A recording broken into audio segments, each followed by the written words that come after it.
Hello and नमस्कार दोस्तों, मेरा नाम है अनुभव। आप देख रहे हैं यूनिक वेबसाइट्स और आज की इस वीडियो में हम क्विक रिवीजन करने वाले हैं यूनिट नंबर 3 का कंप्यूटर सिस्टम सिक्योरिटी का, जिसका चैप्टर का नाम है secure architecture principles, isolation and lease.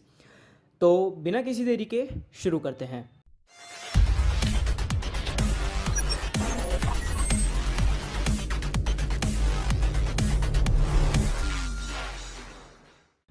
तो दोस्तों, बिना किसी देरी के सबसे पहले आता है मॉडल्स ऑफ एक्सेस कंट्रोल। कि हमारा जो एक्सेस कंट्रोल होता है, एक्सेस कंट्रोल एक्चुअली में होता क्या है, पहले ये देख लेते हैं जल्दी से। कि एक्सेस कंट्रोल का मतलब होता है कि मान लीजिए आपके कंपनी है, उसके अंदर बहुत सारे लोग काम करते हैं, तो उनकी जो यूज़र आईडी होगी, वो उनकी जो एक्सेस होगा ना, वो अकॉर्डिंगली होगा। जैसे कि आपके, जैसे मैंने कल भी पिछली वीडियो में भी एग्जांपल दिया था, जो हमारे डायरेक्टर हैं उनके पास सबसे ज़्यादा एक्सेस होगा, मेन एडमिनिस्ट्रेटर वो हैं। फिर उसके बाद उनसे कम डीन सर के पास होगा, उनसे कम असिस्टेंट प्रोफेसर के पास होगा, उनके बाद उसके बाद स्टूडेंट के पास होगा। सो इस तरीके से एक्सेस मॉडल काम करता है। तो ये टोटल 3 टाइप का होता है। सबसे पहले होता है डैक, फिर आता है RBAC, role based access control, फिर आता है मैंडेटरी एक्सेस कंट्रोल।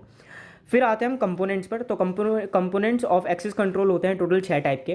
तो कंपोनेंट्स का मतलब क्या है कि किस चीज़ के द्वारा हम एक्सेस कंट्रोल कर सकते हैं, या फिर एक्सेस कंट्रोल हम किन किन चीज़ों के द्वारा कंट्रोल कर सकते हैं।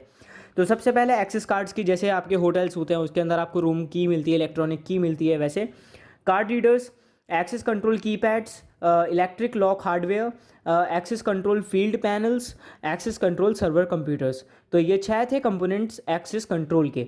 फिर उसके बाद हम आते हैं एक्सेस कंट्रोल प्रिंसिपल। तो जो एक्सेस कंट्रोल होता है उसके प्रिंसिपल कौन कौन से होते हैं, तो टोटल 3 टाइप के प्रिंसिपल होते हैं। सबसे पहले होता है प्रिंसिपल ऑफ लीस्ट प्रिविलेज, फिर आता है सेपरेशन ऑफ ड्यूटीज़, फिर आता है नीड टू नो।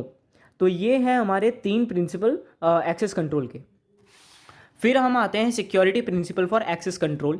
तो हमारे जो, अगर हम सिक्योरिटी प्रिंसिपल्स की बात करें, यहाँ पे डिफरेंस है। यहाँ पे एक्सेस कंट्रोल की प्रिंसिपल्स की बात हो रही है, लेकिन यहाँ पर बात हो रही है सिक्योरिटी प्रिंसिपल्स की। तो सिक्योरिटी प्रिंसिपल्स के अंदर हमारे पास टोटल 4 टाइप के होते हैं। सबसे पहला होता है आइडेंटिफिकेशन, दूसरा होता है ऑथेंटिकेशन, ऑथराइजेशन, नॉन रेपुडिएशन। तो इसका मतलब क्या है नॉन रेपुडिएशन का, कि मान लीजिए कि आप डिनाई नहीं कर सकते हो। अगर आपने लॉगिन किया है तो आप डिनाई नहीं कर सकते हो। जैसे कि आपको पता ही होगा कि आजकल हम लॉगिन के रिकॉर्ड्स रखते हैं कि आपने इस टाइम पर लॉगिन किया था, इस जगह से किया था। तो जो यूज़र है ना, वो नहीं कर सकते, डिनाई नहीं कर सकते कि नहीं, मैंने लॉगिन नहीं किया था। तो इसे बोलते हैं नॉन रेपुडिएशन। फिर उसके बाद हम आते हैं कैरेक्टरिस्टिक्स ऑफ यूनिक्स। तो इसके अंदर टोटल जो कैरेक्टरिस्टिक्स हैं वो 5 हैं। सबसे पहला मेमोरी एलोकेशन, दूसरा प्रोसेसर मैनेजमेंट, तीसरा डिवाइस मैनेजमेंट, चौथा है file management, and then security. ये 5 हैं कैरेक्टरिस्टिक्स ऑफ यूनिक्स। देन हम जंप करते हैं फीचर्स ऑफ यूनिक्स पे। तो फीचर्स ऑफ यूनिक्स हैं, सबसे पहले पोर्टेबल होता है, मल्टी यूज़र होता है, मल्टीटास्किंग होता है, ऑर्गेनाइज्ड फाइल सिस्टम होता है, डिवाइस इंडिपेंडेंट होता है, और इसके अंदर बहुत सारी यूटिलिटीज़ होती हैं। फिर आता है आपका इश्यूज़ इन एक्सेस कंट्रोल। क्या क्या इश्यूज़ होते हैं एक्सेस कंट्रोल के अंदर, तो सबसे पहला है आपका appropriate role based access. Role based access होता है, एप्रोप्रिएट होता है बिल्कुल। ये एक इशू है। दूसरा है पुअर पासवर्ड मैनेजमेंट, तीसरा है पुअर यूज़र एजुकेशन। तो ये थे 3 इश्यूज़ एक्सेस कंट्रोल के। After that, the goal of web security is to identify, कि जो वेब सिक्योरिटी है उसके गोल क्या हैं, क्या पहचानने के हैं। तो सबसे पहले क्रिटिकल एसेट्स ऑफ ऑर्गेनाइजेशन। इसका मतलब ये है, क्रिटिकल एसेट्स मतलब कि ऐसे ऑर्गेनाइजेशन के अंदर कौन कौन से टुकड़े हैं जो कि प्रॉब्लम्स को क्रिएट कर रहे हैं। फिर आता है genuine user who may know the access, who may know the data. फिर उसके बाद आता है level of access provided to each user. Then है various vulnerability that may exist in application. After that data criticality and risk analysis on data exposure. उसके बाद है appropriate रेमेंडेशन measures. तो ये थे हमारे 6 टाइप के गोल्स जो कि हमें वेब सिक्योरिटी आइडेंटिफाई करने में हेल्प करता है।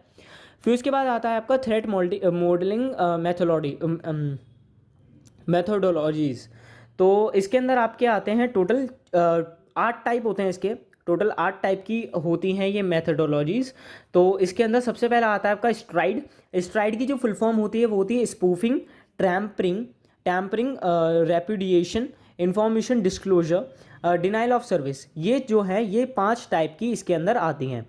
अब यहाँ पे लर्न करने का तरीका ये है, जो आईडी है वो टुगेदर है, मतलब हमेशा, मतलब यहाँ पर इस स्ट्राइड के अंदर साथ में रहेगी, इन्फॉर्मेशन और डिस्क्लोजर साथ में रहेगा। सो इस हिसाब से आप देख सकते हो, आप अपने हिसाब से लर्न कर सकते हो। फिर उसके बाद आता है आपका ड्रेड के अंदर क्या होता है, डैमेज पोटेंशियल। इसके अंदर भी ड्रेड के अंदर भी 5 होते हैं। सबसे पहला होता है डैमेज पोटेंशियल, फिर आता है रिप्रोड्यूसिबिलिटी, फिर आता है एक्सप्लॉयटेबिलिटी, फिर आता है अफेक्टेड यूजर्स, फिर आता है डिस्कवरेबिलिटी, फिर आता है आपका पास्ता। तो पास्ता की फुल फॉर्म होती है the process of attacks simulation and threat analysis. फिर उसके बाद आता है आपका वास्ट की होती है visual agile and simple threat modelling.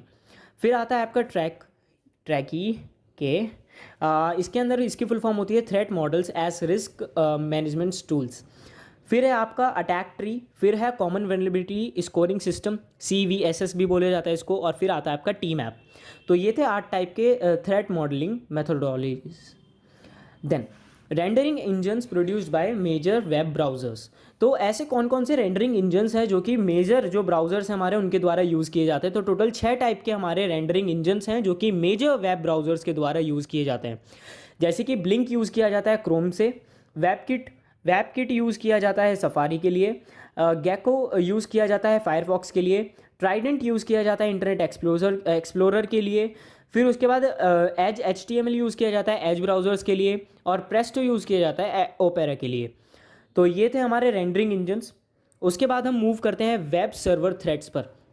Web server threads का मतलब क्या है कि जो थ्रेड्स जो हमें वेब सर्वर के ऊपर मिलते हैं, जैसे कि इंजेक्शन फ्लॉज आप समझ ही रहे होगे। जैसे कि आपने SQL इंजेक्शन सुना होगा कि कई बार SQL इंजेक्शन करते हैं जिससे हम सर्वर में एक्सेस कर जाते हैं, किसी भी चीज़ में एक्सेस कर जाते हैं। तो यहाँ पर ये इंजेक्शन फ्लोज वही हैं। दोस्तों आगे बढ़ने से पहले प्लीज़ हमारे चैनल को वीडियो को लाइक कर दीजिए, शेयर कर दीजिए वीडियो को, सब्सक्राइब कर दीजिए चैनल को प्लीज़। और अगर आपको अभी तक कोई डाउट आया है या फिर आगे आने वाला कोई डाउट है या फिर आप कोई सजेशन देने वाले हो, प्लीज़ मेरे को कमेंट सेक्शन में ज़रूर बताइए। और हमारा टेलीग्राम चैनल ज़रूर से ज्वाइन कर लीजिएगा, लिंक डिस्क्रिप्शन में है। और साथ ही साथ जो नोट्स हैं ना, उनके भी जो लिंक हैं वो आपको डिस्क्रिप्शन में ही मिल जाएंगे। आफ्टर दैट आता है आपका सेंसिटिव डेटा एक्सपोजर। जैसे कि आपको पता है कई सारे पासवर्ड्स आप वेब ब्राउज़र में या सर्वर पे आपके सेव्ड होते हैं, तो वो भी एक्सपोज होने के खतरा होता है। Broken access control, cross site scripting, reflected XSS को क्रॉस साइट स्क्रिप्टिंग भी बोला जाता है।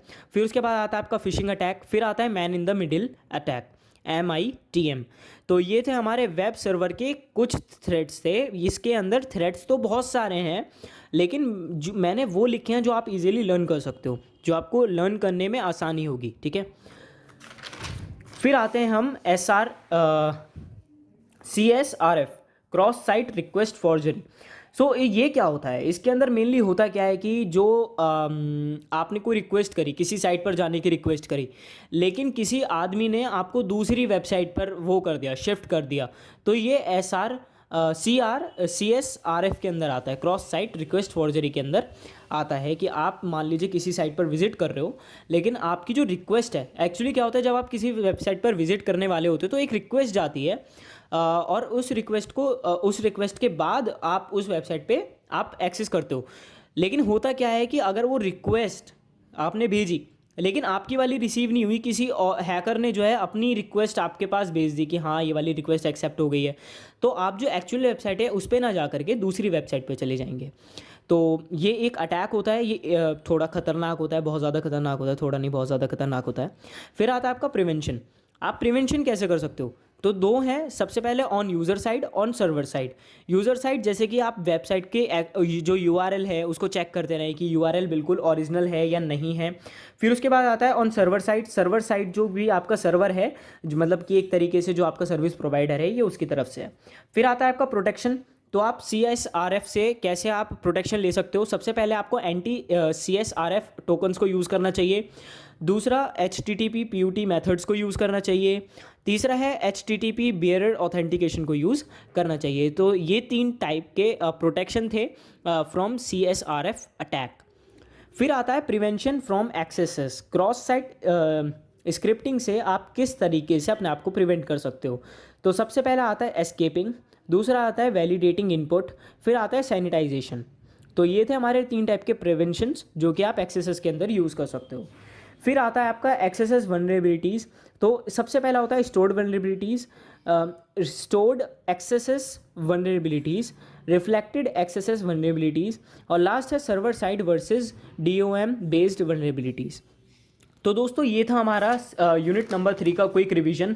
तो साथ ही साथ मैं आपको बता दूं कि दोस्तों पासिंग जो क्राइटेरिया है वो ये है कि अगर आपको इंटरनल में जितने भी नंबर मिले हैं उसके हाफ जाएंगे, एक्सटर्नल में आपको जितने भी नंबर मिलेंगे वो उसके भी हाफ होंगे, और उसके बाद आपका चेक किया जाएगा कि आपके ओवरऑल 30 नंबर बैठ रहे हैं या नहीं बैठ रहे हैं। तो आप अकॉर्डिंगली देख लीजिएगा, क्योंकि कई सारे कमेंट मेरे पास आए थे कमेंट सेक्शन में कि पासिंग मार्क्स क्या है क्या नहीं है। हमारे मेरे 16 नंबर आए थे इंटरनल में, सो एक्सटर्नल में मुझे कितने चाहिए। तो दोस्तों क्राइटेरिया ये है, अगर आपके 16 इंटरनल में आए हैं तो आपको 8 मिलेंगे, और अगर आप 30 क्रैक करते हो एक्सटर्नल में तो आपको मिलेंगे 15 प्लस 8। आप देख लीजिए कि 30 बैठ रहा है या नहीं बैठ रहा है, क्योंकि पासिंग क्राइटेरिया बहुत टफ हो जाता है CSS के लिए। तो आपको इतनी मेहनत करनी है कि आप एटलीस्ट हाफ होने के बाद भी 30 नंबर ले आओ, इंटरनल एक्सटर्नल दोनों को मिला के। मैं तो ये कहता हूँ आप इंटरनल को भूल ही जाइए, आप एक्सटर्नल में कोशिश कीजिए कि आप 60 नंबर ले आए आउट ऑफ 100, सो दैट आपको इंटरनल के नंबरों की पास होने के लिए ज़रूरत ही ना पड़े। ठीक है, सो ये था आज के लिए। होप सो ये वीडियो आपको बहुत ज़्यादा हेल्प करेगी। प्लीज़ वीडियो को लाइक कर दीजिए, शेयर कर दीजिए अपने दोस्तों को, सब्सक्राइब कर दीजिए चैनल को, और कोई भी डाउट हो कमेंट सेक्शन में ज़रूर बताइए, सजेशन हो कमेंट सेक्शन में बताइए, टेलीग्राम चैनल को ज्वाइन कर लीजिए। और आप थैंक्स फॉर वॉचिंग यूनिक एपसाइट्स, और जब हम मिलते हैं नेक्स्ट वीडियो में, जब तक के लिए जय हिंद जय भारत।